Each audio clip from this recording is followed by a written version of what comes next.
దేవుని నామమునకు మహిమ కలుగును గాక. యేసుక్రీస్తు ప్రభువారి పేరట మీకందరికీ ప్రత్యేకమైన వందనాలు తెలియజేస్తున్నాము. దేవుణ్ణి స్తుతించుదాం. హల్లెలూయా, హల్లెలూయా. దేవుని యొక్క వాక్యములో నుండి ప్రభువును స్తుతించుట కొరకు, ఆయనను ఆరాధించుట కొరకు ఈ దినం ఒక ప్రత్యేకమైనటువంటి అంశాన్ని దేవుని వాక్యములో నుండి మనము నేర్చుకుందాం. దాని కొరకు ఒక వాక్య భాగం చదువుకుందాం. కీర్తనలు 30వ కీర్తన, కీర్తనల గ్రంథము 30వ కీర్తన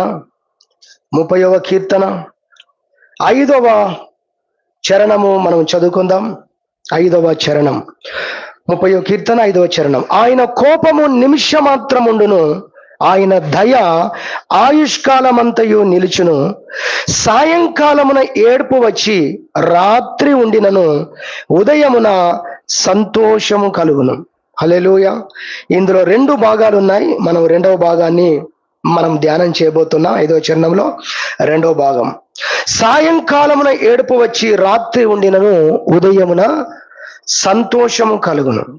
ఈ మాటలో నుండి, ఈ వాక్య భాగంలో నుండి ప్రభువును స్తుతించుట కొరకు, ప్రభువును ఆరాధించుట కొరకు మనము ఒక అద్భుతమైన అంశాన్ని నేర్చుకోబోతున్నాం. 11వ వచనం కూడా చదువుకుందాం.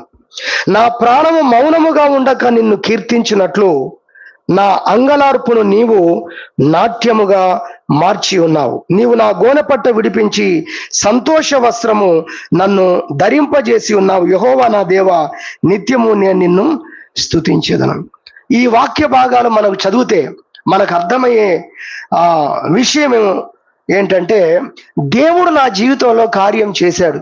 నేను బాధలో ఉంటిని, నేను కష్టంలో ఉంటిని, అయితే దేవుడు నన్ను బాగు చేశాడు. ఆయన నా జీవితంలో కార్యం చేశాడు. అయితే ఎంతసేపట్లో కార్యం చేశాడు, ఏ విధంగా కార్యాలు చేశాడు అనే విషయాలు మనకు కొంత క్లియర్గా ఈరోజు మనం నేర్చుకోబోతున్నాం. 2 విషయాలు నేను మీకు జ్ఞాపకం చేస్తాను. 2 విషయాలు మాత్రం జ్ఞాపకం చేసుకోబోతున్నాం. ఈరోజు మన వర్తమానం దీంట్లోంచి నేర్చుకునేది ఏంటంటే, ఈ 30వ కీర్తన 5వ చరణంలో సాయంకాలమున ఏడుపు వచ్చి రాత్రి ఉండినను, అలానే ఉండదు కానీ ఆ పరిస్థితిని అంతా కూడా దేవుడు మార్చివేసేవాడై ఉన్నాడు అనేది వాక్య భాగంలో మనకు కనబడుతుంది. మన జీవితంలో మనం ఎదుర్కొనేటువంటి పరిస్థితులు ఏవైనా కావచ్చు, వాటన్నిటినీ ఆయన మార్చివేయటానికి ఆయన శక్తిమంతుడు. హల్లెలూయా.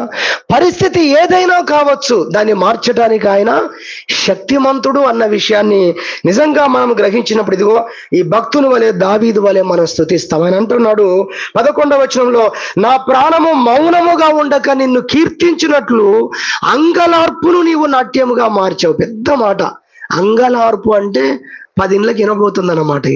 అంగలారుస్తున్నారండి వాళ్ళు అంటే 10 ఇళ్ళకు వినబోతుందన్నమాట. అంత సమస్య. అలాంటి అంగలార్పును ఏం చేశాడు? తీసేశాడు అనేది కాదు, ఇక్కడ చాలా గొప్ప మాట వాడాడు. దాన్ని నాట్యముగా మార్చివేశావు. హల్లెలూయా. ఎంత గొప్ప దేవుడు అండి. నిజంగా ఇలా జరుగుతుందా? ఇది సాధ్యమా? ఇలా జరుగుతుందని అనిపిస్తుంది. మానవ జ్ఞానానికి పరిమితి కలిగినటువంటి జ్ఞానం కలిగిన మనిషికి అనిపిస్తుంది. కానీ దేవుడు అవన్నీ చేయుటకు ఆయన సమర్థుడు. అదే ఈరోజు దేవుని యొక్క వాక్యములో నుండి కొన్ని విషయాలు మనం నేర్చుకోబోతున్నాం. మన దేవుడు మరి ఒక్క రోజులో, లేదా ఒక్క నిమిషములో, లేదా ఒక్క రోజులో ఆయన మన సమస్యలను పరిష్కరించే దేవుడు. హల్లెలూయా. అది ఈరోజు మనం వినబోతున్నటువంటి అంశం. మీకు లోపలికి వెళ్తా ఉంటే ఇంకా చాలా విషయాలు మీకు అర్థమవుతాయి. ఆయన మన సమస్యను పరిష్కరించే దేవుడు. ఎంతసేపట్లో, ఒక సెకండ్లో, ఒక నిమిషంలో, ఒక రోజులో మన జీవితంలో ఆయన మన సమస్యను పరిష్కరించే దేవుడు. దాని యొక్క అది మన జీవితంలో ఎంతసేపులో దాన్ని మన జీవితం నుంచి తీసివేయాలో అది ఆయన నిర్ణయిస్తాడు. హల్లెలూయా. అందుకే బైబిల్లో చూస్తే కొంతమంది జీవితాల్లో సెకండ్లో అద్భుతాలు జరిగినాయి బైబిల్లో మనకు కనబడతాయి. ఉదాహరణకు ఒక కుష్ఠరోగి యేసు ప్రభుని చూసి అంటాడు, ప్రభు నీకు ఇష్టమైతే నన్ను శుద్ధినిగా చేయగలవు, నేను నీకు ఏం చేయాలని కోరుతున్నావు అని అడిగినప్పుడు, ఇదిగో నేను గుడ్డివాడిని ప్రభు, నాకు కన్నులు కావాలని కోరుతున్నానని మరో చోట మరొక వ్యక్తి అంటాడు. అప్పుడు యేసు ప్రభు అంటాడు, నీ నమ్మిక చొప్పున నీకు కలుగుగాక. ఎంత స్పాట్లో అంటే సెకండ్ల మీద అద్భుతాలు చేసేశాడు ప్రభు. దేవునికి మహిమ కలుగును గాక. హల్లెలూయా. ఆయన సెకండ్ల మీద ఆయన మాట సెలవిచ్చిన తోడనే అద్భుతాలు జరిగిపోయాయి. అలాంటి కార్యాలు దేవుని వాక్యంలో మనము ఎన్నో చూడగలం. కాబట్టి మన జీవితంలో ఆయన పరిష్కారములు చేయు దేవుడు. ఆయన సమస్యలు ఎన్నైనా ఎలాంటివైనా ఆయన పరిష్కారము కలగజేయు దేవుడు అనే విషయాన్ని మనం ఈరోజు దేవుని యొక్క వాక్యము నుండి మనం నేర్చుకుంటున్నాం. 30వ కీర్తనలో మనం చూసినటువంటి వాక్య భాగము 5వ చరణంలో చూస్తున్నాం. సాయంకాలమున ఏడుపు వచ్చి రాత్రి ఉండినను ఉదయంన సంతోషం కలిగినను. రాత్రి అంతా ఉందట ఒక సమస్య, కానీ అలానే ఉండిపోదు. ఉదయమున దేవుడు తిరిగి నీకు సంతోషాన్ని అనుగ్రహించినటువంటి దేవుడై ఉన్నాడు. ఒకసారి మన జీవితాన్ని వెనుకకు తిరిగి తీసుకుంటే ఎన్నిసార్లు నిజంగా మన జీవితంలో మనం శ్రమలోకి వెళ్ళిపోయి, కష్టంలోకి వెళ్ళిపోయి, ఆ రాత్రి కన్నీళ్లు విడుస్తూ నిద్రపోయిన పరిస్థితులు మన జీవితంలో లేవు. కానీ మరుసటి దినమున ఆశ్చర్యమైన విధానంలో, మనము ఊహించని విధానంలో దేవుడు మనల్ని ఆయన సంతోషముతో నింపి, ఆదరణతో నింపి, ధైర్యముతో నింపినటువంటి దినాలను మనం జ్ఞాపకం చేసుకోవాలి. జ్ఞాపకం చేసుకొని దేవుణ్ణి స్తుతించే వారంగా ఉండడానికి ఈ వాక్య భాగాన్ని ప్రభు మనకు అనుగ్రహిస్తున్నాడు. 2 అంశాలు నేర్చుకుందాం. మొట్టమొదటి విషయం ఏంటంటే, సమస్య ఎన్ని రోజులదైనా పరిష్కారం మాత్రం ఒక్క రోజులో దేవుడిస్తాడు. హల్లెలూయా. చూడండి, ఇశ్రాయేలు ప్రజలు ఒక ఉదాహరణ. ఇశ్రాయేలు ప్రజలు ఐగుప్తు దేశంలో సుమారు 400 సంవత్సరాలు వారు బానిసలుగా ఐగుప్తు దేశంలో ఉన్నారు. ఎన్ని సంవత్సరాలు? 400 సంవత్సరాలు. కానీ దేవుడు విడుదల ఎన్ని రోజులు ఇచ్చాడు చెప్పండి? ఎన్ని రోజులు ఇచ్చాడు? ఒక్క రాత్రిలో దేవుడు చెప్పేశాడు, ప్రభు రేపు మీరు ఏదైతే పిండి మీరు పెట్టుకున్నారో అది పులియక ముందే మీరు వెళ్ళిపోతారన్నాడు ప్రభు. హల్లెలూయా. 400 సంవత్సరాల సమస్య దేవుణ్ణి జాలదు. నిన్ను భయపెడుతుందేమో, కానీ అది దేవుణ్ణి భయపెట్టదు.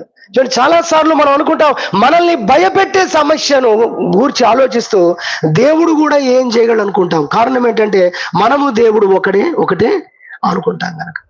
కానీ సమస్య ఎన్ని రోజులదైనా, సమస్య ఎంత సీనియారిటీతో నిండిందైనా ఆయనకు పెద్ద విషయం కానే కాదు.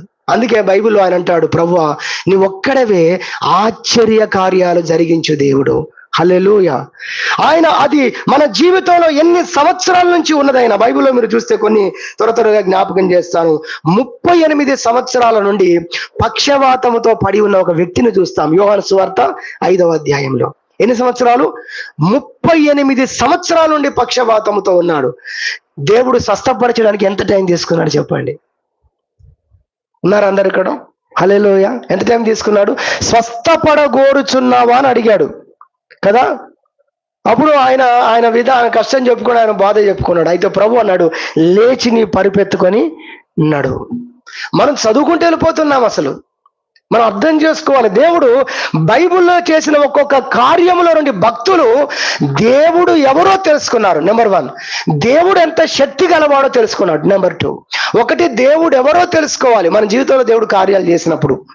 2, దేవుడు ఎంత శక్తి గలవాడో మనం తెలుసుకోవాలి. అప్పుడు మన జీవితంలో విశ్వాసములో మనం ఎదుగుతాం, భక్తిలో మనం ఎదుగుతాం, దేవునికి సమీపంగా మనం వస్తాం. అపోస్తలుడైన పౌలు జీవితంలో మనం చూస్తాం. ఆయన అంటాడు, మేము మరణం అయిపోతాము, మేము చచ్చిపోతున్నాము కానీ అనే అంత శ్రమ మా జీవితంలో వచ్చింది. అయితే అట్టి గొప్ప మరణం నుండి ప్రభువు మమ్మల్ని తప్పించాడు అని 2వ కొరింథీ పత్రిక 1వ అధ్యాయము 10వ వచనంలో చెప్తాడు ఆయన. ఇక మేము చచ్చిపోతున్నాము అని అనిపించింది అపోస్తలుడైన పౌలుకు కూడా, తనతో ఉన్నవారు కూడా అందరూ అయిపోతున్నామని. కానీ అలాంటి పరిస్థితుల్లో దేవుడు మమ్మల్ని ఏం చేశాడు? తప్పించాడు అని స్తుతించి ఊరుకోలేదు ఆయన నిజంగా ఎట్టివాడు, నిజంగా ఆయన ఎంత శక్తి గలవాడు అని గ్రహించి ఏం చేశారంటే ఒక గొప్ప విశ్వాసంలోకి వచ్చాడు. ఆయన ఏమన్నాడు తెలుసా? ఇక ముందు కూడా ఇలాంటి భవిష్యత్తులో వస్తే నా దేవుడు తప్పిస్తాడు. దేవునికి మహిమ కలుగును గాక. హల్లెలూయా. మన జీవితంలో మనం సంతోషించి ఆనందించి వదిలిపెడుతున్నాము దాన్ని. కానీ భక్తులు ఏం చేశారంటే అక్కడ వాళ్ళు దేవుణ్ణి కనుగొన్నారు. హల్లెలూయా. వారు దేవుని శక్తిని వారు ఏం చేశారు? చూశారు, వాళ్ళ దగ్గర ఉండి కనుగొన్నారు వాళ్ళు. దావీదు జీవితంలో మనం చూస్తాం, ఎలుగుబంటి సింహం వస్తుంది అని గొర్రెలు కాసేటప్పుడు బాలుడుగా ఉన్నప్పుడు దానిపైన విజయం ఇచ్చాడు ప్రభు. వాటిని చంపేశాడు దావీదు. అసలు ఆశ్చర్యం. ఆయన తన జీవితంలో అనుకున్నాడు, ఈ చిన్న పిల్లవాడినైనా బాలునైనా నేను ఎలుగుబంటిని చంపగలిగానే, సింహాన్ని నేను చంపగలిగానే, అలా అయితే నా జీవితంలో ఎలాంటి శ్రమలు వచ్చినా దేవుడు నాకు విజయం ఇస్తాడని అక్కడ నేర్చుకున్నాడు. మన జీవితంలో ఇలాంటివి ఎన్నో వస్తుంటాయి, పోతూనే ఉన్నాయి. మనం నేర్చుకున్నది చాలా తక్కువ. అందుకే ఎక్కడున్నామో అక్కడే ఉన్నాం చాలాసార్లు. సామెత ఉంటుంది కదా, ఎక్కడ వేసిన గొంగలి అక్కడే. ఎందుకు అనేది మనం ఆలోచన చేయాలి. దేవుడు మన జీవితంలో చేస్తున్న కార్యాలను బట్టి ఆయన వ్యక్తిత్వాన్ని మనం తెలుసుకోవాలి, ఆయన శక్తిని మనం తెలుసుకోవాలని ప్రభుపేట గుర్తు చేస్తున్నాం. 400 సంవత్సరాల బానిసత్వములో ఉన్న ఇశ్రాయేలు ప్రజలను విడిపించడానికి దేవుడు ఒక్క రోజులోనే కార్యం చేశాడు. కాబట్టి మనం వింటున్నటువంటి మొదటి అంశం ఏంటంటే, సమస్యలు ఎన్ని రోజులైనా పరిష్కారము ఒక్క రోజులో మనకు పరిష్కారం ఇచ్చే దేవుడు అన్న విషయాన్ని దేవుని యొక్క వాక్యంలో మనం చూస్తున్నాం. అలా 38 సంవత్సరాల నుంచి పక్షవాతముతో ఉన్న వ్యక్తికి ఒకే ఒక్క రోజులో దేవుడు అద్భుతమైనటువంటి స్వస్థత ఇచ్చి విజయం ఇచ్చి అతన్ని పంపినట్టుగా దేవుని యొక్క వాక్యంలో మనం చూస్తాం. అలానే 18 సంవత్సరాల నుంచి నడుము పడిపోయినటువంటి స్త్రీని గురించి బైబిల్లో మనం చూస్తాం. 18 సంవత్సరాలు. ఈ 18 సంవత్సరాలు ఎన్ని బాధలు పడి ఉంటుందో, ఎన్ని కష్టాలు పడి ఉంటుందో, ఎన్ని మందులు మింగి ఉంటుందో, ఎన్ని రకాల వైద్యులను సంప్రదించి ఉంటుందో ఆ కాలంలో, మనం అవన్నీ ఆలోచిస్తే కానీ అర్థం కాదు. నిజంగా 18 సంవత్సరాల నుండి ఆ పరిస్థితిలో ఉంది అంటే మనం ఆలోచన చేయాలి. అక్కడ ఉన్నటువంటి స్త్రీని గురించి మనం చూస్తాము. అయితే యేసు క్రీస్తు ప్రభు ఆమెకు ఒక్క రోజులో ఆమెకు విడుదల ఇచ్చినట్టుగా మనం దేవుని వాక్యంలో చూస్తాం. హల్లెలూయా. మన దేవుడు మన సమస్య ఎన్ని రోజుల నుండి ఉన్నదైనప్పటికీ కూడా ఆయన ఒక్క రోజుల్లో భక్తుల జీవితాల్లో కార్యాలు చేసినటువంటి దేవుడు. ఆయన మన జీవితాల్లో కూడా అటువంటి కార్యాలను చేసే దేవుడు అని దేవుని యొక్క వాక్యము ద్వారా మనము తెలుసుకోగలుగుతున్నాం. అదేవిధంగా పేతురు గురించి మనం చూస్తాం. పేతురు రాత్రంతా చేపలు పట్టడానికి వల వేశాడు, రాత్రంతా ప్రయాస పడుతున్నాడు, కానీ ఒక్క చేప కూడా పేతురుకు దొరకలేదంట. యేసు ప్రభు ఆ తెల్లవారుజామున పేతురు యొద్దకు వచ్చి మాట్లాడి ఆయన వాక్యము బోధించి, పేతురు ఇప్పుడు వల వే అన్నాడు. అప్పుడు పేతురు అన్నాడు, ప్రభు రాత్రంతా నేను వల వేశాను, ఒక్క చేప కూడా పడలేదు అన్నాడు. కానీ పేతురు చేసిన గొప్ప పని ఏంటంటే, ప్రభువు మాటను గౌరవించి నీ మాట చొప్పున నేను వల వేస్తా అన్నాడు. చాలా సార్లు మన ఓటమిని గురించి దేవునితో మాట్లాడతాం, మన యొక్క వైఫల్యాలను గురించి దేవునితో మాట్లాడడానికి ప్రయత్నం చేస్తాం. అవన్నీ మనిషితో చెప్పాలి, కానీ దేవునితో మనం చెప్పకూడదు. అనగా నేను ఎంతో ప్రయత్నించాను ప్రభు, నా వల్ల కాలేదనే విషయాలు చెప్పొద్దు. మనం కష్టం చెప్పుకోవచ్చు, బాధ చెప్పుకోవచ్చు, కానీ నేను చాలా చూశాను ప్రభు అలాంటివి, ఇలాంటివి ముదురు ప్రభు అని దేవునితో చెప్పొద్దు. మనం ఒక స్తోత్రం చెప్పుదామా? హల్లెలూయా. పేతురు అదే పని చేశాడు. నిజంగా చెప్పాలంటే, ఇదంతా చూశాను ప్రభువా, మేమంతా సముద్రం మీద, మా జీవనం మా బ్రతుకంతా సముద్రం మీదనే అన్నట్టుగా మాట్లాడాడు. కానీ పేతురు కనిపించింది అంత పెద్ద గొప్పవాడు, పెద్ద ఆయన, బోధకుడు, దైవ కుమారుడు పిలువబడుతున్న ఈయన, ఇంతమంది వ్యక్తుల గురించి మాట్లాడుకుంటున్నారు. ఏమేమి ఆలోచించాడో కానీ ఆయన మాటను మాత్రం గౌరవించాలనుకున్నాడు అండి. అందుకే ఈ సందర్భం వచ్చినప్పుడల్లా ఒక మాట చెప్తాం. కొన్నిసార్లు మనకు విశ్వాసం లేకపోయినా విధేయత చూపితే కూడా అద్భుతాలు జరుగుతాయి. పేతురుకు ఆ రోజున చేపలు పడతాయి అన్న విశ్వాసం లేదు. ఆయన చెప్పాడు ఖచ్చితంగా, రాత్రంతా నేను వల వేశాను, ఒక్క చేప కూడా దొరకలేదు, కానీ నీ మాట చొప్పున నేను వల వేస్తా అన్నాడు. దేవునికి మహిమ కలుగును గాక. హల్లెలూయా. నయమాను కూడా ఇప్పుడు గుర్తుకు రావాలి మనకు కదా. ఆ యోర్దాన్ నదిలో 7 సార్లు మునుగు అంటే నదుల ద్వారానే స్వస్థత వచ్చే పని అవుతే ఎన్ని పుణ్య నదులు లేవు మా దేశంలో నాకు తెలిసినవి. ఏ నదిలో పోయినా ఎప్పుడో బాగుపడేవాడిని, నదుల ద్వారానే స్వస్థత అయితే అని రౌద్రుడై, నాకు బయటికి రాలేదు, నా మీద తల చేయబెట్టలేదు, చెయ్యి ఆడించలేదు నా మీద అన్నాడు. బైబిల్ ఆ పదాలు మీకు కనబడతాయి. నమ్మకం లేదు, ఆయనకు విశ్వాసం లేదు.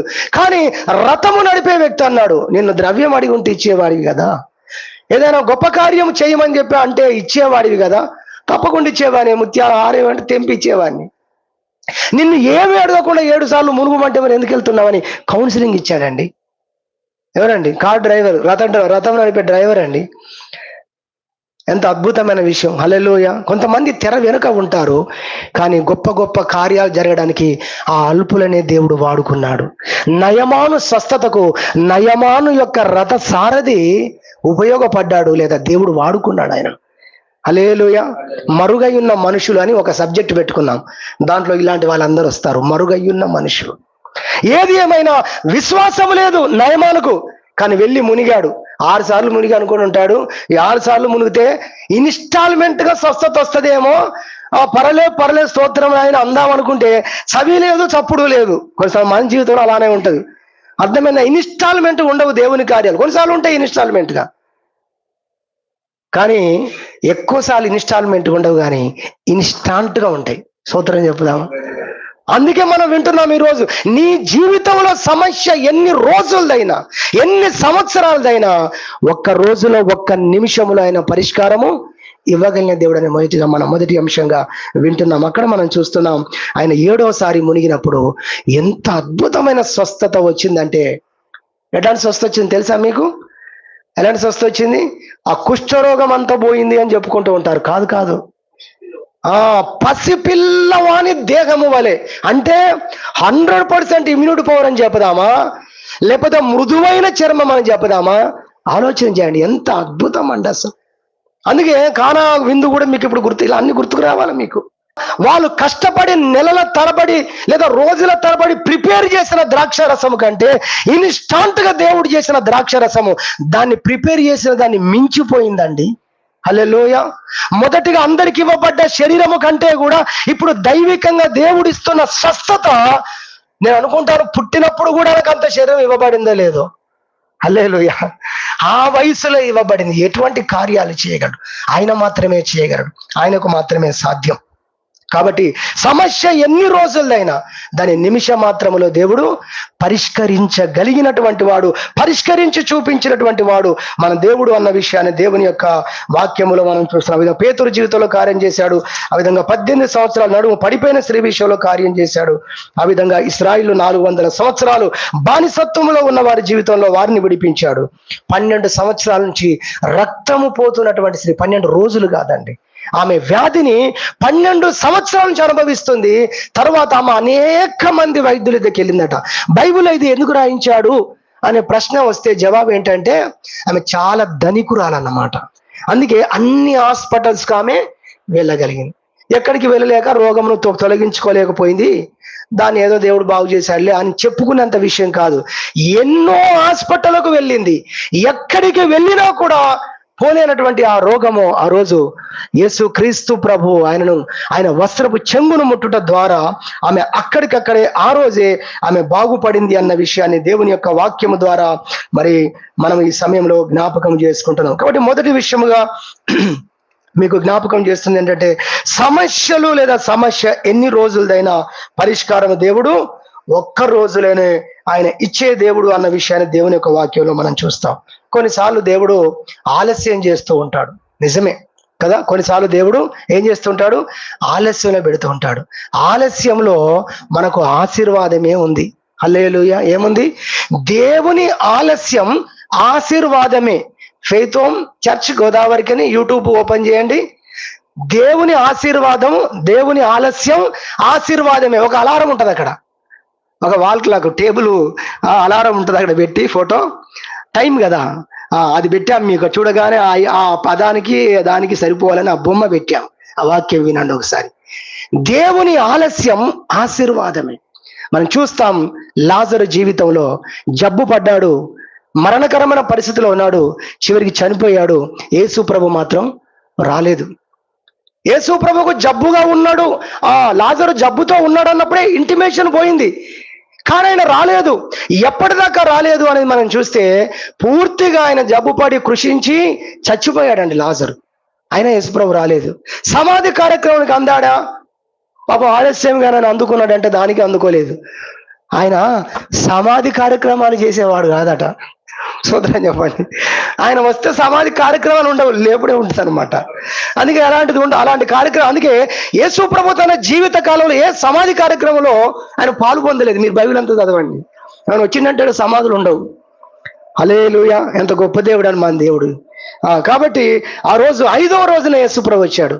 వచ్చి ఏమన్నాడు? ఏమనండి, 5 రోజులు చనిపోయి 5 రోజులైంది ప్రభు వచ్చి మరణములో నుండి ఒక వ్యక్తిని బయటికి తీసుకురావడానికి ఎంత టైం తీసుకున్నాడంటే, కుష్ఠరోగిని ఎంత సింపుల్ గా స్వస్థపరిచాడో, 18 సంవత్సరాల నడుము పడిపోయిన స్త్రీ ఎంత సింపుల్ గా స్వస్థపరిచాడో, ఆ 38 సంవత్సరాలతో పక్షవాతంతో ఉన్న వ్యక్తిని ఒక్క మాటతో ఎంత సింపుల్ గా మరి లేపాడో, అదే విధంగా మరణించినటువంటి వ్యక్తిని కూడా ఒక్క మాటతోనే బయటికి పిలిచాడండి. హల్లెలూయా. ఒక్క మాటతోనే మరణము నుండి బయటికి తీసుకొచ్చాడు. ఒక్క రోజులోనే ఆ కార్యాన్ని చేశాడు. ఎంత గొప్ప దేవుడు నిజంగా. దేవుని వాక్యాలు చూస్తే అయితే ఆలస్యం జరిగింది అక్కడ. ఎందుకు ఆలస్యం అంటే దేవుని ఆలస్యాలు ఆశీర్వాదాలే. చూడండి, ఆయన జబ్బుతో ఉన్నప్పుడు దేవుడు స్వస్థపరిచాడు అనుకోండి, జ్వరంతో ఉన్నప్పుడు స్వస్థపరిచాడు అనుకోండి, ఆ దినాల్లో ఈ దినాల్లో అయితే పారాసిటమాల్ వేసుకుంటే, డోలో వేసుకుంటే, ఇంకేదో అది పెద్ద అద్భుతమా అంటూ ఉంటారు అనే పరిస్థితి. కానీ చనిపోయిన తర్వాత ప్రభువు లేపితే దానికి గొప్ప మహిమ. సమాధిలో ఉండి కృషించిపోయిన మరి కుళ్ళిపోయిన శవాన్ని లేపుట ద్వారా ప్రపంచవ్యాప్తంగా ఈ రోజు వరకు లాజరు పేరు, యేసు ప్రభు పేరు వినబడుతుంది. ఆ రోజు యెరూషలేములో యేసు ప్రభు ప్రవేశించిన జయప్రవేశ దినమున యేసు ప్రభును చూడ్డానికే ప్రజలు రాలేదంట, లాజరును కూడా చూడ్డానికి వచ్చారంట. హల్లెలూయా. మన దేవుడు ఎంత గొప్ప దేవుడు అంటే, ఆయనను చూడ్డానికే కాదు ప్రజలు, నిన్ను చూడ్డానికి కూడా ప్రజలు వచ్చేటట్టుగా చేస్తాడు దేవుడు రేపు. హల్లెలూయా. ప్రభు ఏమన్నాడు, నీ పేరును గొప్ప చేస్తా అన్నాడు అబ్రాహాముతో. ఎవరి పేరును? నా పేరును కాదు, నా పేరు ఎట్లా గొప్పదే అది, నేను నీ పేరును గొప్ప చేస్తానన్నాడు ప్రభు. ఎంత గొప్పవాడండి. కాబట్టి ఆ రోజు జరిగిన ఆలస్యం మనం చూస్తున్నాము. ఇప్పుడు దేవుడు ఏదైనా చేయగలడు.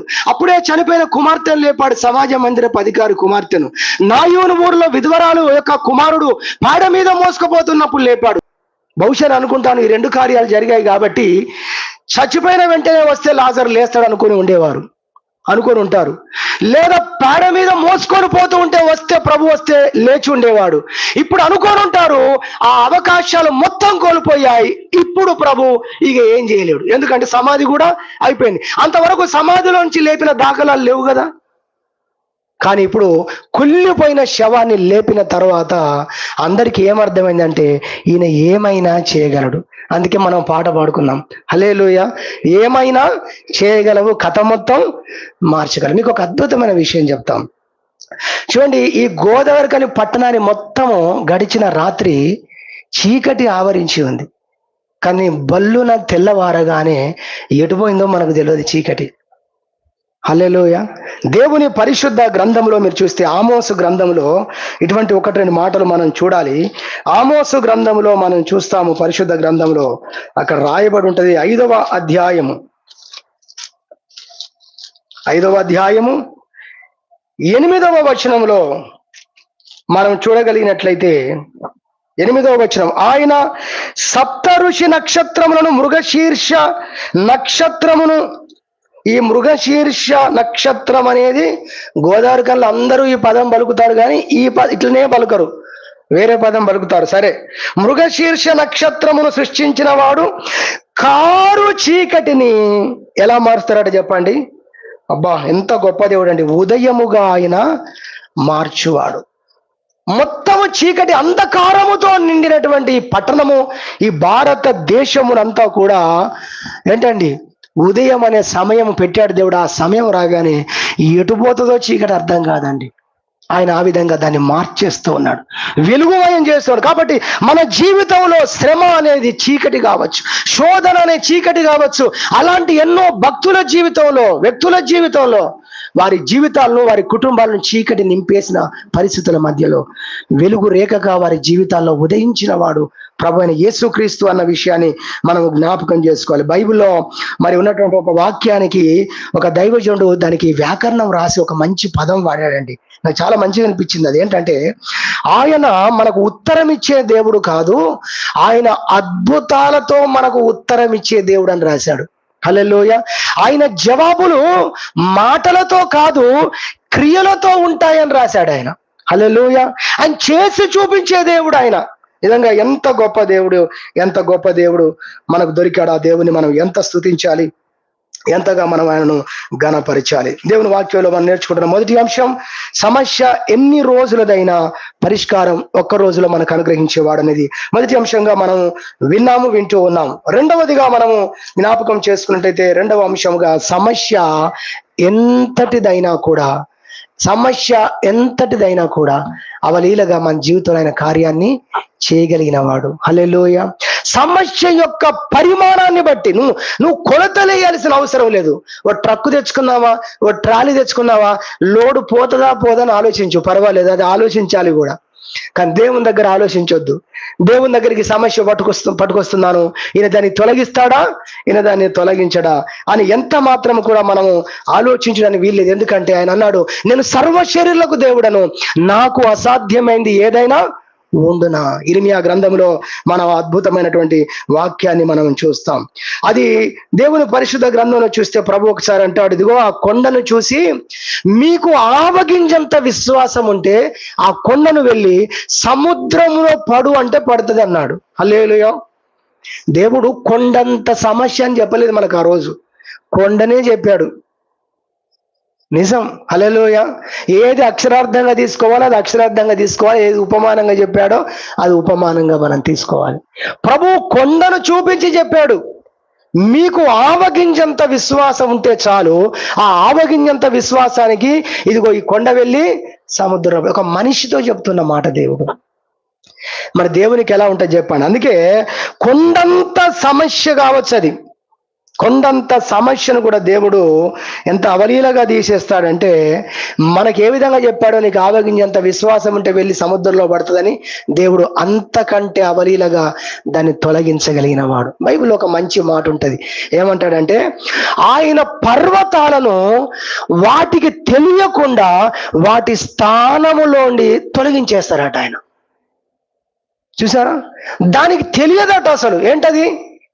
నేను ఇక్కడి నుంచి కదిలానని దానికి తెలియకుండానే పర్వతాలను ఆయన లేపేస్తారట. అసలు ఎంత గొప్ప దేవుడు, ఎంత శక్తి కలిగిన వాడు, మనం ఆలోచన చేయాలి. పర్వతములకు వాటికి తెలియకుండా వాటి స్థానంలో నుండి ఆయన కదల్చువాడు, తొలగించువాడు. కాబట్టి సమస్య ఎంత పెద్దదైనా కావచ్చు, దాన్ని అతి సులువుగా దాన్ని పరిష్కరించేవాడు మన దేవుడు అనేది రెండవదిగా దేవుని వాక్యంలోంచి మనము జ్ఞాపకం చేసుకుంటున్నాం. దేవుని పరిశుద్ధ గ్రంథంలో చూస్తే మరి షోమ్రోను పట్టణం మీకు జ్ఞాపకం చేసుకోవాలి. షోమ్రోను పట్టణం, ఆ పట్టణంలో వచ్చిన కరువు, ఎలీషా కాలంలో వచ్చిన కరువు సామాన్యమైంది కాదు. మొత్తం ఆహారం అంతా అయిపోయింది, జంతువులు అయిపోయాయి, ఏమీ లేని పరిస్థితి వచ్చేసిందండి. కారణం, శత్రువులు ఆ పట్టణం చుట్టూ మరి ముట్టడించారు. బయటకు పోలేరు, వేరే పట్టణాలకు పోలేరు, బయట నుంచి రవాణా లేదు, లోపల నుంచి మనుషులు బయటికి వెళ్ళలేరు. ఆ పట్టణం యొక్క ప్రాకారం యొక్క మెయిన్ డోర్స్ క్లోజ్ చేశారు. శత్రువులంతా రౌండ్ అప్ చేసి ఉన్నారు కాబట్టి లోపల ఉన్నదంతా తిని అయిపోయింది అంతే. ఇంకా ఇలాంటి భయంకరమైన కరువుతో అక్కడ రాజ్యం నాశనం అయిపోతున్న పరిస్థితుల్లో దేవుడు ఎలీషా ద్వారా మాట్లాడుతూ అంటాడు, ఏమంటాడు? రేపు ఈ టైం కల్లా ఇదే సిటీలో సమృద్ధి అయిన ఆహారం మీ అందరికీ దొరుకుతుంది. కరువు పరిస్థితి ఏంటో నువ్వు మాట్లాడేది విషయం ఏంటి అసలు? ఆ రాజు దగ్గర ఉన్న అధిపతి అంటాడు, చెప్పొచ్చాడులే ఈ ప్రవక్త, ఈ పాస్టరు ఏం చెప్తాడండి ఆయన, ఈ పరిస్థితి ఏంటో ఆయనకు తెలియదేమో, ఏదో విశ్వాసంతో మాట్లాడేస్తున్నాడు కావచ్చు.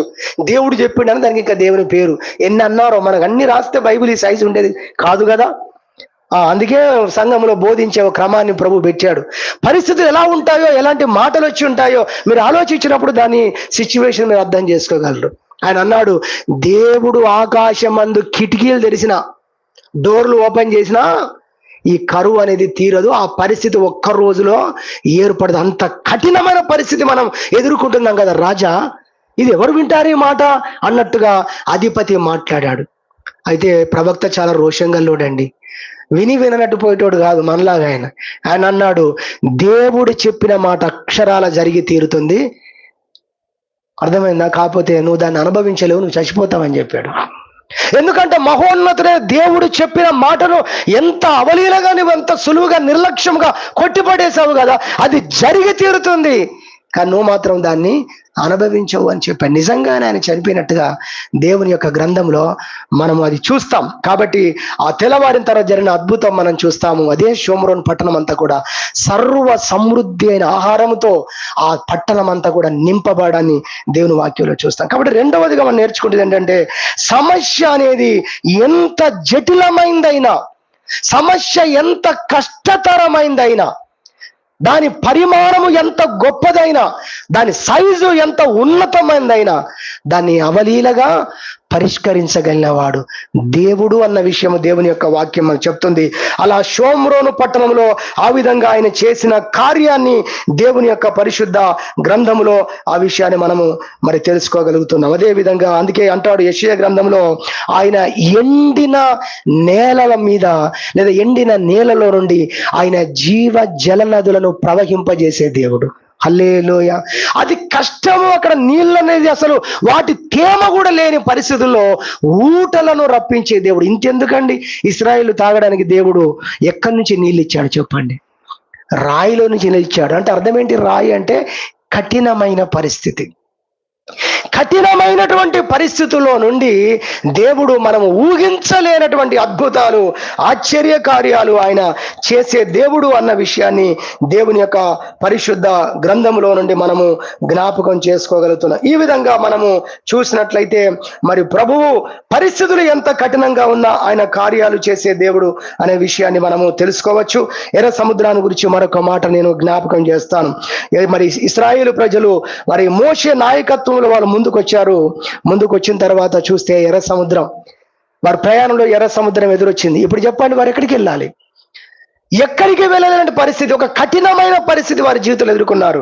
ఇంకా ఏదైనా అయితే వారు 30 లక్షల మంది కనుక ఏ కాలువ అయితే బ్రిడ్జి కట్టే వాళ్ళేమో, ఫర్ ఎగ్జాంపుల్, ఎవరు ఏమి చేయలేనటువంటి కఠినమైన ఒక పరిస్థితి. అక్కడే అందరూ కూడా చేశారండి. ఇలాంటి పరిస్థితుల మధ్యలో వారికి తొందర ఏమీ లేదు. ఏమో ఎందుకు చేశాడో దేవుడు, ఏమో ఎందుకు నడిపించాడో దేవుడు అని అనుకుంటూ ఉండేవారేమో, కానీ టెన్షన్ ఉండేది కాదు. కానీ టెన్షన్ ఎప్పుడు స్టార్ట్ అయిందో తెలుసా? వెనక నుంచి శత్రువులు ఎప్పుడైతే వీరిని పట్టుకోవడానికి బయలుదేరారో లేదా వీళ్ళకి కనబడ్డారో, అప్పుడు నిజమైనటువంటి టెన్షన్ ఇశ్రాయేలు ప్రజలకు కలిగింది. మన జీవితాల్లో కూడా కొన్ని శ్రమలు ఉంటాయి, కొన్ని కష్టాలు ఉంటాయి. వాటిని మేనేజ్ చేస్తూ ఉంటాం మనం, పర్వాలేదులే అని. కానీ కొన్నిసార్లు ముందుకు వెళ్ళాలి, మనము వెళ్ళలేని పరిస్థితులు ఆగి ఉంటాం. అప్పుడు మనల్ని వెనుక నుండి తరిమే పరిస్థితులు కొన్ని వస్తూ ఉంటాయి. అప్పుడు నిజమైనటువంటి టెన్షన్ మనం అనుభవిస్తాం, ఇశ్రాయేలు లాగా. అయితే దేవుడు ఏం చేశాడు అనేది దేవుని పరిశుద్ధ గ్రంథంలో నిర్గమకాండంలో ఉన్నటువంటి ఆ విషయాన్ని మనము అనేక సార్లు వాటిని జ్ఞాపకం చేసుకుంటూనే ఉంటాం, చదువుతూనే ఉన్నాం. నిర్గమకాండం 14వ అధ్యాయంలో చూసినట్లయితే యేసు ప్రభు లేదా యెహోవా దేవుడు ఆ ఎర్ర సముద్రాన్ని ఆ రోజు ఆయన చీల్చినట్టుగా దేవుని యొక్క వాక్యంలో చూస్తాం. చూడండి, ఎన్ని సంవత్సరాల నుంచి ఎర్ర సముద్రం ఉంది చెప్పగలరా మీరు? ఎవరైనా ఎన్ని సంవత్సరాల నుంచి ఉండి ఉంటుంది? ఒకవేళ అంచనా వేస్తారా? లెక్కలు కడతారా? దేవుడు సృష్టించినప్పటి నుంచి ఉన్నది అది. స్తోత్రం చెప్పుదాం. సముద్రాలన్నీ ఎప్పటి నుంచి ఉన్నాయి? దాని పీరియడ్ చెప్పండి ఇప్పుడు. ఇక దాని యొక్క బలము చెప్పండి. అసలు అది సముద్రం అండి, చెరువు కాదు, అది చిన్న నది కూడా కాదు. అలాంటి సముద్రాన్ని దేవుడు ఏం చేశాడు? పాయలుగా చేసేసాడండి. బైబిల్లో ఒక మాట ఉంటుంది దాని గురించి, ఆయన తనకు శాశ్వతముగా తనకు ఖ్యాతి కలుగునట్లుగా ఎర్ర సముద్రాన్ని చీల్చి దాని మధ్య నుండి పోనిచ్చిన వాడెవడు? ఆయనలాగా ఇలాంటి కార్యం చేసిన వాడెవడు అని బైబిల్ ఒక చోట ఈ మాట రాసి ఉంటుంది. నాకు ఆ రోజు అర్థమైంది, భూమి ఎండయ్యే వరకు చెప్పుకునే గొప్ప మాటగా దేవుడు దాన్ని బైబిల్లో రాయించాడు. ఎందుకంటే సముద్రాన్ని చీల్చడం. కాబట్టి ఇక్కడ మనం అర్థం చేసుకోవాలి, కఠినమైనటువంటి పరిస్థితులు అనేది రెండవదిగా మనం జ్ఞాపకం చేసుకుంటాం. సమస్య ఎన్ని రోజులదైనా పరిష్కారం ఒక్క రోజులో చేస్తున్నది మొదటి అంశం అయితే, మరి సమస్య ఎంత జటిలమైనదైనా, ఎంత కఠినమైనదైనా దేవుడు కార్యం చేయగలడు అన్న విషయాన్ని, చేసే దేవుడు అన్న విషయాన్ని దేవుని యొక్క వాక్యంలోని మనం చూస్తాం. కొన్నిసార్లు మన బలహీనతలు, మన లోపాలు, మన కుటుంబాల్లో ఉన్న వారి లోపాలు, బలహీనతలు, వీటన్ని చూసి మనం అనుకుంటాం, ఇక ఆయన మారడండి. ఎవరు చెప్పారు నీకు? ఎవరు చెప్పారు? దేవుడు చెప్పాడా? హల్లెలూయా. దేవుడు చెప్పాడు? మరి ఎవరు చెప్పారు? నాకు అనిపిస్తుంది. నీకు అనిపిస్తుంది దాన్ని బట్టి నువ్వు తీర్పు తీర్చేస్తే ఎలా? కదా. అలా అలా మాట్లాడుతూ ఉంటాం చాలా సార్లు. మనము కూడా కొన్నిసార్లు ఏమైనా బలహీనత విషయంలో ఎప్పుడైనా అనిపించినప్పుడు, అమ్మో ఈ బలహీనత నుంచి నేను బయట పడనేమో. మరి కొంతమంది అయితే ఇటువంటి పాపాల నుండి దేవుడు నన్ను విడిపించగలడా, ఇటువంటి బలహీనత నుంచి దేవుడు నన్ను విడిపించగలడా. అందుకే దేవుడు అలాంటి ఆలోచనలు మనకు ఉండొద్దని ప్రభు బైబిల్లో రాయించాడు. మీ పాపములు రక్తము వలె ఎర్రనివైనను, ఏమన్నాడు, హిమము వలె తెలవును. దాని పరిమాణాన్ని గురించి దాని యొక్క థిక్నెస్ గురించి ప్రభువు మాట్లాడుతున్నాడు. అది ఎంతటిదైనా నేను సర్వశక్తి గల దేవుడను, నాకు అసాధ్యమైంది ఉండునా అని ప్రభు మాట్లాడుతున్న మాటను కూడా ఈ సమయంలో మనం జ్ఞాపకం చేసుకోవాల్సింది. కాబట్టి ఆయన మరి విడిపించగలిగిన దేవుడు అని, ఆయన ప్రతి బలహీనత నుండి ప్రతి పాపము నుండి కూడా మనల్ని విడిపించగలిగిన దేవుడు అని. సమస్య ఎంత జటిలమైందైనా ఆయన అవలీలగా అతి సులువుగా మరి కార్యాలు చేసే దేవుడు. యెషయా గ్రంథం, నేను ముగిస్తున్నాను, సమయం అయిపోయింది, 45వ అధ్యాయం 2వ వచనం అంటాడు, ఇత్తడి తలుపులను ఆయన మరి విరగొట్టెదను అంటాడు. ఎన్నో సంవత్సరాల నుండి అపవాది దుష్టుడు నీ జీవితాన్ని, నీ కుటుంబంలో తలుపులు మూసి ఉండవచ్చు. ఇదిగో యెషయా ప్రవక్త ద్వారా దేవుడు విడుదల చేసిన మాట మనం చదువుకుంటున్నాం. 45వ అధ్యాయం 2వ వచనంలో, నేను ఆ తలుపులను నేను విరగొట్టెదను అని ప్రభు మాట్లాడుతున్నాడు. హల్లెలూయా. మన దేవుడు మూసి ఉన్న తలుపులు ఇక ఎవ్వడు కూడా తెరవలేడు. నువ్వు తెరవలేవు, నీ బంధువులు, నీ కుటుంబస్తులు, నీ జ్ఞానము, నీ శక్తి ద్వారా నువ్వు తెరుచుకోలేని ఆ తలుపులను, తెరవలేని ఆ తలుపులను దేవుడు మాత్రం తెరవగలడు. హల్లెలూయా.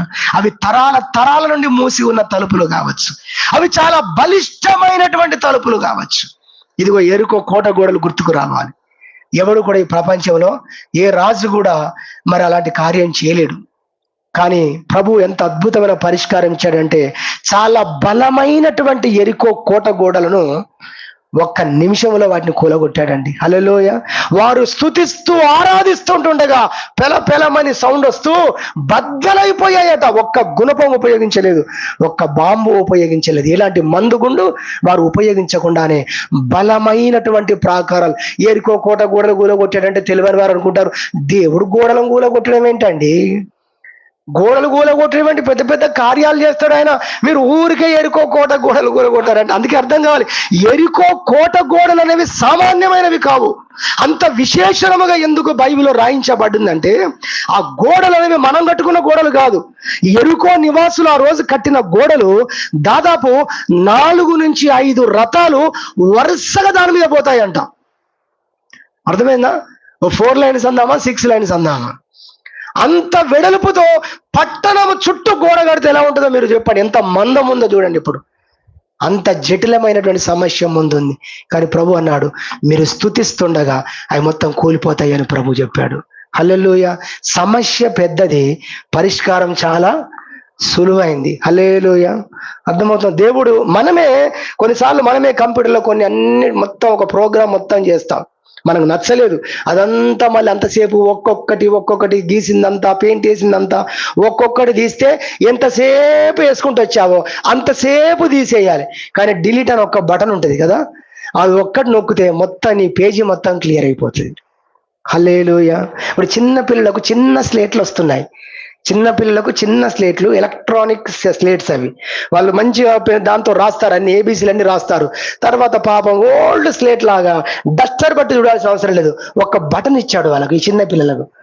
మ్యాజిక్ అన్నమాట, మ్యాజిక్ స్లేట్ అనుకుంటా దాని పేరు. ఎస్, దాన్ని ఇలా నొక్కగానే రాసింది మొత్తం వెళ్ళిపోతుందండి.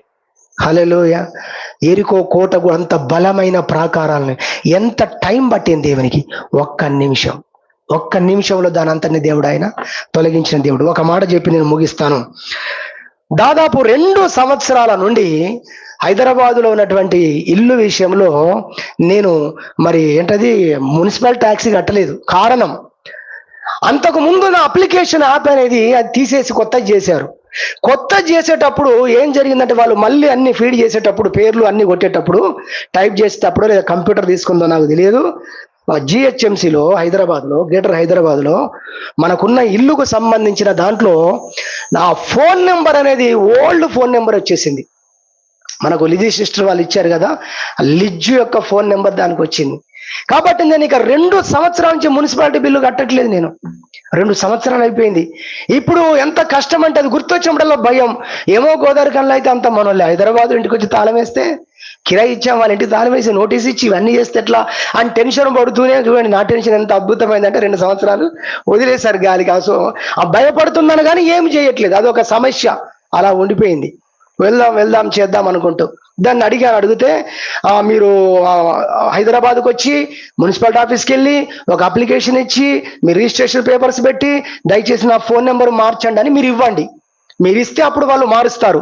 అది మీరు ఇంటి దగ్గర ఉంటే పని కాదు, మీరు రావాలి, సంతకం చేయాలి, నేరుగా మనిషి ఉండాలి, యజమాని ఉండాలి. ఇవన్నీ చెప్పారండి. ఒకటి. రెండవది, మనం ఎవరికైతే కిరాయి ఇచ్చామో వారికి అనారోగ్యమై ఆయన వాపస్ వచ్చి 1 year అవుతుంది. ఈ 1 year నుండి ఇల్లు లాకే ఉంది. నిజమైన సమస్యలు ఎలా ఉన్నాయి. అప్పుడు ఎంత పరిస్థితి, ఎన్ని రోజులు పరిస్థితి ఎంత జటిలం. ఈ రెండింటిగా సరిపోతుంది ఉదాహరణ. ఎంత జటిలంగా ఉందో చూడండి. ఆడ పోయి చేద్దామని ఈయన తాళం వేసుకొని వచ్చాడు, 1 year అయిపోయింది.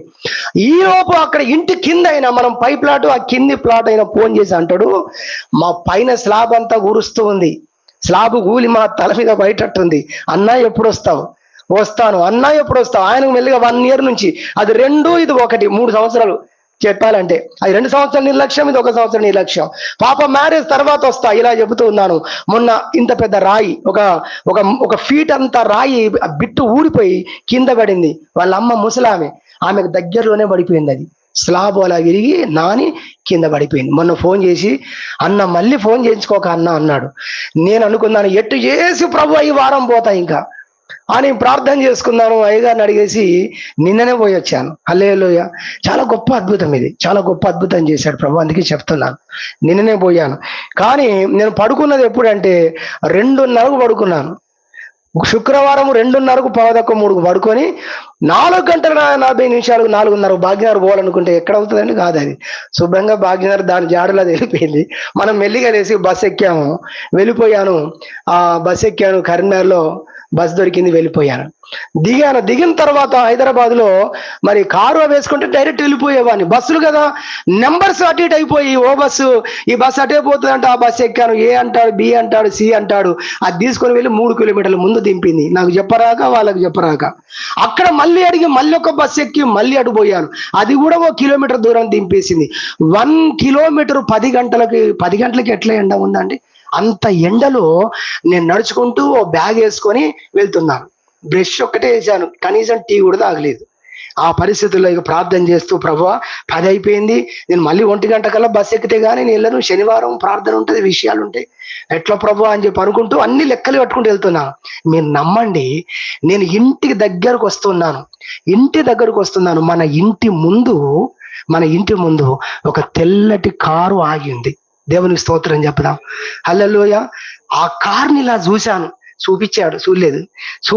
చూస్తే the great Hyderabad GHMC, great Hyderabad municipal corporation అని రాసి గౌట్ వెహికల్ అని రాసింది. అంటే మున్సిపాలిటీ వల్ల వెహికల్ అన్నమాట. దేవునికి స్తోత్రం అనుకొని మెల్లిగా దగ్గరికి వెళ్ళాను. తొంగి చూస్తే ల్యాప్టాప్ పెట్టుకున్నాడు, బిల్లు పెట్టుకున్నాడు, అన్ని పెట్టుకున్నాడు. అసిస్టెంట్లు 2 ఉన్నారు. ఆయన అన్ని ఏమేమో చేస్తున్నాడు. మనము అక్కడికి వెళ్ళి ఏం చేయాలో అన్ని ఇక్కడ తెలుసుకొని పోతే ఆఫీసులో అన్ని చేయొచ్చు కదా అని వాళ్ళ అసిస్టెంట్ని అడిగాను. ఏమని, బ్రదర్ ఇట్లా విషయం, నేను కరీంనగర్ నుంచి వచ్చాను, పెద్దపల్లి జిల్లా నుండి వచ్చాను, మరి నేను 2 సంవత్సరాలు బిల్లు కట్టలేదు, నేను కట్టాలనుకుంటున్నాను అన్నాను. అప్పుడు ఆయన సారుకు చెప్పాడు, ఆ లోపల కూర్చున్నాను ఎవరంటే గ్రేటర్ హైదరాబాద్ యొక్క అసిస్టెంట్ కమిషనర్ గారు కూర్చున్నారు లోపల. ఆయన నన్ను చూసి, మీరు 2 years కట్టలేదా అండి అన్నాడు. కట్టలేదన్నాను. అయితే ఇప్పుడు కట్టేయండి అన్నాడు. హల్లెలూయా. నేను ఆఫీస్కి పోవాల్సిన అవసరం లేదు, ఇప్పుడు కట్టేయండి అంటే, ఇక్కడ తీసుకుంటారా సార్ అని. ఎస్ తీసుకుంటాను, మీ నెంబర్ చెప్పాను, మీ ఇంటి నెంబర్ చెప్పండి అన్నాడు. కారులో కూర్చొని ల్యాప్టాప్లో నా నెంబర్ కొట్టేశారు. నా పేరు మొత్తం ఆ ల్యాప్టాప్ లో వచ్చేసింది. డబ్బులు ఇచ్చేసాను. మెల్లిగా మళ్ళీ లోపల సంతోషం. మరి నా ఫోన్ నెంబర్ సమస్య అయ్యే ఈ 2 సంవత్సరాలు కట్టలేదు, అంతకుముందు కట్టాను, మీరు చూసుకోవచ్చు సార్, రెగ్యులర్ ఉంటాను నేను. ఈ 2 సంవత్సరాలు ఎందుకంటే నా ఫోన్ నెంబరు మిస్ అయిపోయింది, వేరే నెంబర్ ఒకటిట్లా కట్టలేకపోయాను. నా ఫోన్ నెంబర్ కూడా మీరు ఏమైనా మార్చగలరా సార్? వైనాట్ తప్పకుండా మారుస్తాం అని చెప్పేసి మళ్ళీ ల్యాప్టాప్ ఓపెన్ చేసి నా నెంబర్ చెప్పమన్నాడు. నేను నెంబర్ చెప్పగానే జస్ట్ 1 minute అండి, మొత్తం ప్రాసెస్ అంతా 20 నిమిషాల్లో బిల్లు కట్టాడు. నా ఫోన్ నెంబర్ మార్చేశాడు. నేను ఇంట్లోకి కూడా పోలేదు, లాక్ కూడా తెలియదు, నడి రోడ్డు మీద ఉన్నాను. ఇది అంత అయిన తర్వాత పొద్దునే మాకు ఇంత గిరాకీ వచ్చింది, 4,332 రూపాయలు అని రమేష్ అని పిలిచి సార్తో ఒక ఫోటో దిగని చెప్పేసి the greater Hyderabad assistant commissioner నాతో ఫోటో దిగాడండి. నేను దాదాపు ఒక 2,000 మందికి పెట్టాను ఆ ఫోటో. ఎన్ని లైక్స్ వచ్చాయో. ఆ సాక్ష్యం కూడా పెట్టిన. ఉట్టి ఫోటోలు పెడితే ఏం లాభం, చూపించుకోవడం కాదు కదా, సాక్ష్యం పెట్టాను. చాలా మంది అమేజింగ్, అద్భుతం, దేవునికి స్తోత్రం అని పెట్టారు. ఎంత అద్భుతం చేశాడు. నేను ఇంట్లోకి వెళ్ళలేదు, అప్పటికి ఆ టైం 10:30, 11 అవుతుంది. ఇక ఒక అద్భుతం చేశావు ప్రభువా. ఎక్కడ చేశావు? 2 సంవత్సరాల సమస్యను 20 నిమిషాలు తీర్చేశాడు. స్తోత్రం చెప్పుదామా. ఇప్పుడు ఇంట్లో సమస్య ఉంది, ఇంట్లోకి వెళ్ళి ఇంటి డోర్ తీశాను, తలుపు తీశాను, లోపలికి ఆ పక్కన ఉన్న ఫ్రెండ్స్ ఉంటే వాళ్ళు కూడా వచ్చారు, లోపలికి వెళ్ళాను. సమస్య చాలా జటిలం ఉంది కదా, ఏం జరిగింది అసలు? పైప్ లైన్లు అన్ని ప్రాబ్లం అయిపోయి ఉంటాయి. మేమందరం పైప్ లైన్లు వేసుకున్నాము. అప్పట్లో వేసిన pipe line iron pipe lines అండి, అవి హోల్స్ అయి ఉంటాయండి, గోడలన్నీ నాంతో ఉండవచ్చు బహుశా, అందుకే కిందికి వస్తున్నాను అన్నారు. అదంతా చేయాలంటే కనీసం ఒక 30-40 వేలు అవుతాయని అన్నారు. నేనైతే రెడీగా లేను ప్రభు, ఇప్పుడు నువ్వు ఏదైనా చిన్నపాటిగా చేయి ప్రభు అనే ప్రార్థన నాది. తలుపు తీసి లోపలికి వెళ్ళాను. అద్భుతం ఏంటంటే నాతో పాటు అక్కడ నా మిత్రులు 2 వచ్చారు, ఆ యొక్క అపార్ట్మెంట్ లోనే ఉంటారు వాళ్ళు. మేమందరం కలిసి లోపలికి వెళ్ళి చూస్తే మనం ఎవరికైతే రెంట్ ఇచ్చామో వాళ్ళు శుభ్రంగా బాత్రూమ్ లో ట్యాప్ మంచిగా ఓపెన్ చేసి 1 ఇయర్ గోవర్గంలో ఉన్నారు వాళ్ళు. అర్థం, దేవుని కార్యాలు నిజంగా. ఆమెకేమో తల మీద అది పడి ఏమైనా ప్రమాదం జరగవు, దాన్ని దేవుడు ఆపిండు. నన్ను శనివారం పోయేటట్టుగా దేవుడు చేసిండు. అసలు ఎంత ఉటాబుడిని. తెల్లారితే మనకి ఈరోజు ఆదివారం. వెళ్ళి చూస్తే ఆ టాప్ ఓపెన్ చేస్తుంటే శబ్దం అయ్యేది. ఆ టాప్కి ఒక లూజ్ పైప్ పెట్టారు వాళ్ళు, దాన్ని ఏమో నేల మీద పడేసి ఉంది. చప్పుడు రాదు, నీళ్ళు పోతున్న సంగతి వాళ్ళకి తెలియదు. లాక్ వేశారు, అనారోగ్యం వచ్చింది. 1 ఇయర్ లాక్ లోనే ఉంది. మొత్తం దుమ్ము పట్టి ఉంది ఇల్లంతా కూడా. అడుగు వేసుకుంటూ వెళ్తే ఏం సౌండ్ లేదు, కానీ బాత్రూమ్ డోర్ తీయగానే 2-3 ఇంచుల నీళ్లు ప్రజెంట్ ఉన్నాయి. అంతకుముందు 5 ఇంచుల నీళ్లు వరకు స్టోరేజ్ అయినట్టుగా అచ్చులు కనబడుతున్నాయి. దానంతా కూడా దేవుడు ఒక్క రోజులో, ఎప్పటి నుంచో ఆయన నాకు సంవత్సరం నుండి ఫోన్ చేస్తున్నాడు. ఆ సమస్య అంతా కూడా ఒకే రోజులో, 2 సంవత్సరాల సమస్య ఒకటి, 1 సంవత్సరం సమస్య ఒకటి, దేవుడు ఒక్క రోజులోనే ఆ పూటలోనే దేవుడు తీసేశాడు. నేను హైదరాబాద్ నుండి ఇక్కడి వరకు దేవుణ్ణి స్తుతిస్తూ ప్రార్థన చేస్తూ సుమారు 4.5 గంటలు ప్రభుతో గడుపుతూ వచ్చాను. దేవునికి మహిమ కలుగును గాక. హల్లెలూయా. మన దేవుడు ఎవరంటే సమస్య, ఎలాంటి ఎన్ని రోజుల సమస్య అయినా ఒక్క రోజులో పరిష్కారము ఇచ్చేటువంటి దేవుడు, ఇచ్చుచున్న దేవుడు. అదేవిధంగా సమస్య ఎంత జటిలమైందైనా, ఎవరు కాదన్నా, ఎవరు వీలు కాదన్నా, ఆయన ఆశ్చర్య కార్యాలు జరిగించే దేవుడు గనక ఆయన నమ్ముకున్న వారు ఆయన స్తుతించుదాం, ఆయన ఆరాధించుదాం. అటువంటి గొప్ప కార్యాలు చేసే దేవుణ్ణి ఇంకా మనం వెంబడించుదాం. దేవుడి కొద్ది మాటలు మనందరి కొరకు దీవించును గాక. ప్రార్థన చేసుకుందాం.